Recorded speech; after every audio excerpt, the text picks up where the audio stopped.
La tensión entre Israel e Irán estalló nuevamente. Desde el pasado 13 de junio, ambos países intercambiaron ataques aéreos, misiles y drones, cruzando una línea que parecía ineludible. No obstante, la situación ha llegado a un cese al fuego 2 semanas después debido a la intervención militar y diplomática de los Estados Unidos y Qatar. Mientras Israel afirmaba estar desmantelando un programa nuclear que amenaza su supervivencia, Irán respondía con ofensivas masivas y pensaba en la posibilidad de abandonar el Tratado de No Proliferación Nuclear. A la par, Europa presionaba por la diplomacia y el diálogo, mientras el presidente francés Emmanuel Macron instaba a Irán a frenar sus avances nucleares y detener el apoyo a grupos extremistas. Paradójicamente, hace siglos, hace milenios incluso, existió una relación radicalmente distinta entre estas civilizaciones. No solo hubo viajes diplomáticos, alianzas e intercambio, sino gestos transformadores que dejaron huella en la identidad religiosa, política y cultural de ambos pueblos. Este video es un viaje cronológico y geográfico desde el imperio persa de Ciro el Grande hasta la alianza secreta entre el Shah, último monarca de Irán, e Israel. Pero sobre todo es una reflexión urgente. En tiempos de guerra recordemos que los enemigos de hoy también fueron amigos ayer. En octubre del 539 a.C., el ejército persa dirigido por Ciro II, conocido como Ciro el Grande, entró en Babilonia casi sin esfuerzo, aprovechando las fracturas internas del imperio y la gracia de Marduk, un dios local quien, según la tradición persa, castigó a los gobernantes babilonios por su arrogancia. Lo extraordinario no fue solo la conquista, fue lo humano. Ciro emitió un edicto sin precedentes, ordenando que los judíos exiliados en Babilonia regresaran a Jerusalén y reconstruyeran su templo. El texto bíblico, especialmente en Esdras 1, del 1 al 4, y Segunda de Crónicas 36, del 22 al 23, detalla un mandato claro para que los judíos de Babilonia puedan volver a Jerusalén y edifiquen el templo. Este gesto fue avalado con utensilios sagrados, fondos del tesoro imperial e incluso libertad tributaria, actos que reflejan una combinación de pragmatismo político, astucia diplomática y respeto religioso. Pero lo que ha fascinado a historiadores y teólogos durante siglos no es solo el texto bíblico, sino la correspondencia arqueológica con el cilindro de Ciro, descubierto en Babilonia en 1879. Este artefacto, hoy expuesto en el Museo Británico, describe la misión mesiánica de Ciro: restaurar templos, repatriar pueblos y promover un gobierno benevolente. Aunque el cilindro no menciona explícitamente a los judíos, el consenso entre los estudiosos actuales es que esa tradición formaba parte de un enfoque mayor de tolerancia religiosa y pluralismo cultural, una política integral del Estado aqueménida que buscaba consolidar su poder desde la legitimidad, no desde la fuerza bruta. Más allá del simbolismo, hay datos concretos que hablan del impacto real. Según algunos académicos, decenas de miles de judíos volvieron, otros se quedaron en Babilonia y contribuyeron a la reconstrucción de esa ciudad mediante donaciones voluntarias. Todo ello siguiendo la epístola de Ciro. A esto se suma la financiación del propio imperio y la logística estatal para transferir materiales y supervisar la restauración en Jerusalén. Este capítulo inicial es fundamental porque pone en evidencia una verdad poderosa. Hace 2600 años el imperio persa creó condiciones para la libertad religiosa, la reconstrucción nacional y el respeto intercultural. Fundó una lección: los diferentes no son enemigos y la diplomacia inclusiva puede beneficiar a todos. Sin embargo, la historia no es una verdad única, sino un mosaico de fuentes, interpretaciones y contradicciones. En este caso hay quien sostiene que el retorno de los judíos fue limitado, fragmentado y puntual. Según Lester Grave y otros arqueólogos, el cilindro no menciona ni a Jerusalén ni al templo, lo que sugiere que pudo tratarse de una estrategia para legitimar el dominio persa sobre diferentes provincias, no solo una gracia especial para los judíos. Algunos estudios estiman un retorno gradual, en pequeños contingentes, y no la emigración masiva de decenas de miles propuestas por la Biblia. Otros investigadores como P. Gerard Damstick apuntan a que los decretos posteriores, como los atribuidos a Darío I y Artajerjes I, también jugaron un rol sustancial en la reconstrucción del templo y la muralla de Jerusalén. En este enfoque, el edicto de Ciro fue solo la primera de varias contribuciones imperiales. Y luego está el relato del historiador judeo-romano Flavio Josefo y la historia oral de Judea, que alimentaron la tradición bíblica, pero que no siempre coinciden con datos arqueológicos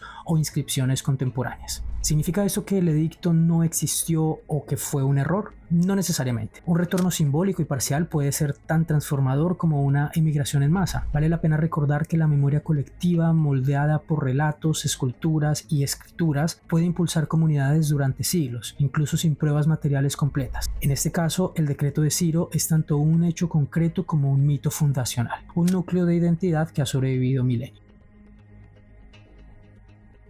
Avancemos en el tiempo, casi 2500 años hasta la década de los 60 del siglo XX, pero actualicemos el mapa. En lugar de los imperios antiguos, tenemos ahora a Israel, nacido en 1948, rodeado de enemigos, buscando reconocimiento y seguridad.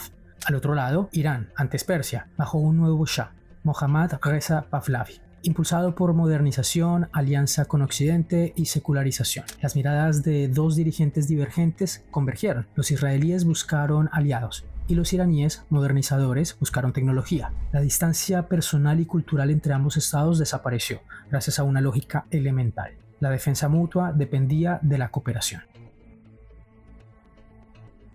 Entre 1950 y 1979, Irán e Israel construyeron una relación diplomática y militar sólida, aunque discreta. Desde 1960 existió una embajada israelí en Teherán, gestionada por Yosef Harmelin, y que prosperó hasta el 18 de febrero de 1979. Sin mayores titubeos, ambos países intercambiaron embajadores, firmaron acuerdos comerciales, en especial de petróleo y tecnología, y potenciaron su cooperación en defensa, salud y agricultura. Los fondos de Israel ayudaron a financiar parte del consumo energético iraní, mientras que Irán adquiría tecnología agrícola y militar israelí.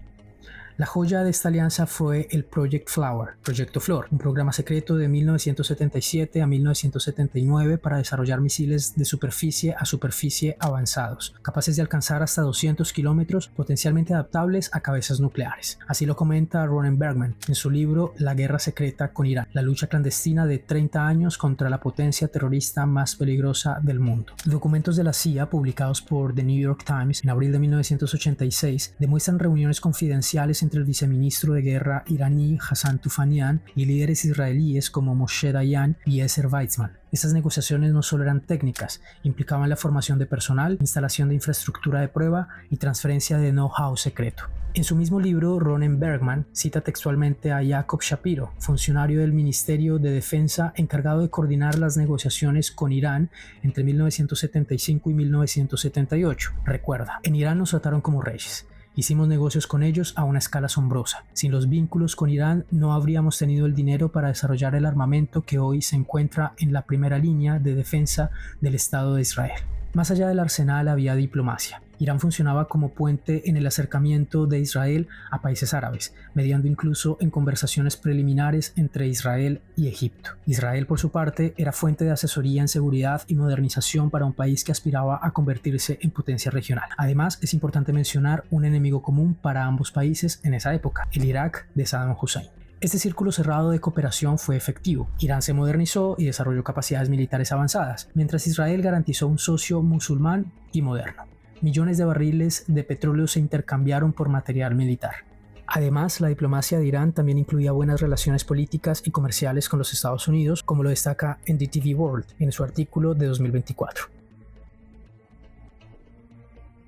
Pero los vientos de cambio son impredecibles. Desde finales de los años 70, factores internos pusieron al Shah al borde del colapso. Corrupción política, represión, modernización muy rápida, que dañó tradiciones, influencia excesiva de Occidente y la herida indeleble del golpe de 1953 impulsado por Occidente y que puso como cabeza del país al Shah. El ambiente ya estaba cargado cuando el 8 de septiembre de 1978 estalló la represión masiva bautizada como el Viernes Negro. El 16 de enero de 1979, Mohammad Reza Pahlavi abandonó Irán. El 1 de febrero, el ayatolá Ruhollah Khomeini regresó victorioso. No pasaron más de 10 días antes de que se proclamara la República Islámica, oficializando una nueva era. Con rapidez, la revolución desmanteló la arquitectura estatal del precedente régimen. Embajadas cerradas, diplomáticos expatriados, acuerdos cancelados y una retórica enérgicamente anti-israelí. Lo que era alianza se revirtió en enemistad. En Irán se produjo una demonización estratégica de Israel.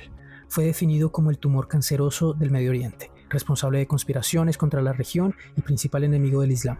En enero de 1979, la antigua embajada israelí fue tomada por milicianos. En su lugar se izó la bandera palestina. El proyecto nuclear se reinterpretó como un acto de resistencia en contra de Israel y de Occidente, pasando a centrarse en la destrucción del sionismo, no en la modernización del mismo Irán. Desde entonces la animosidad creció. Israel consideró a Irán su enemigo más peligroso, movilizado a través de proxies en Líbano, Siria y donde consideraban necesario. Irán, por su parte, afianzó su alianza con grupos como Hezbollah y Hamas, y su retórica anti-israelí se acentuó con amenazas abiertas de eliminación. Las tensiones ya no eran diplomáticas o comerciales, eran existenciales. Este antagonismo se instaló como conflicto persistente. El Estado israelí vigila las capacidades militares de Irán, incluida la puerta nuclear, mientras Teherán busca erosionar internamente a Israel y financiar campañas indirectas. La escalada de hace un par de meses, iniciada el 13 de junio y con cese el 24 del mismo mes, es solo la última fase de ataques recíprocos, misiles balísticos, drones suicidas, sabotajes en instalaciones estratégicas y un riesgo de guerra abierta sin precedentes. En este clima, Europa intentó mediar y evitar la catástrofe. Macron propuso suspender el enriquecimiento iraní y detener su apoyo armado a grupos. La ONU advierte de la violación del derecho internacional de ambos bandos. Trump ofrece negociaciones y Teherán lo condiciona al cese israelí, por lo que el presidente de los Estados Unidos decide atacar 3 importantes instalaciones nucleares de Irán. Después de ver algunos hilos en las relaciones entre Israel e Irán, hay un mensaje persistente. Las amistades y enemistades pueden ser temporales, y las alianzas improbables, cimentadas en intereses comunes, pueden cambiarlo todo. Ciro dio autonomía y seguridad religiosa a un pueblo oprimido. El Shah, en pleno siglo XX, encontró en Israel un socio para su proyecto modernizador. Ambos encuentros fueron fruto de la simultaneidad de intereses concretos. Y sin embargo, ambos fueron anulados en pocas semanas, por cambios doctrinales dentro de una revolución teocrática. La historia enseña que no existe la permanencia en el poder, la identidad nacional o las convicciones geopolíticas. Hoy Israel e Irán vuelven a atacarse a la distancia, pero hace 50 años trabajaban juntos en misiles. Hace 2500 años, un persa ayudó a reconstruir el templo más importante para la tradición judía. Este video pretende mostrarte que el presente geopolítico, por terrible que parezca, es solo una versión de una historia mucho más larga, compleja y cambiante. Las relaciones entre Irán e Israel no siempre fueron de odio, hubo gestos de humanidad, compromiso y desarrollo. El peligro actual es real, pero las lecciones históricas están ahí. Los enemigos pueden volverse aliados y las guerras pueden dar paso al diálogo, si se desea. Quizá, en un futuro muy improbable, estaremos hablando de una nueva alianza entre estas dos naciones. ¿Y tú? ¿Conoces otros países que alguna vez fueron enemigos o amigos y ahora no lo son? Si este relato te ha resultado revelador, compártelo, deja tu comentario y suscríbete. Nos vemos en el próximo video.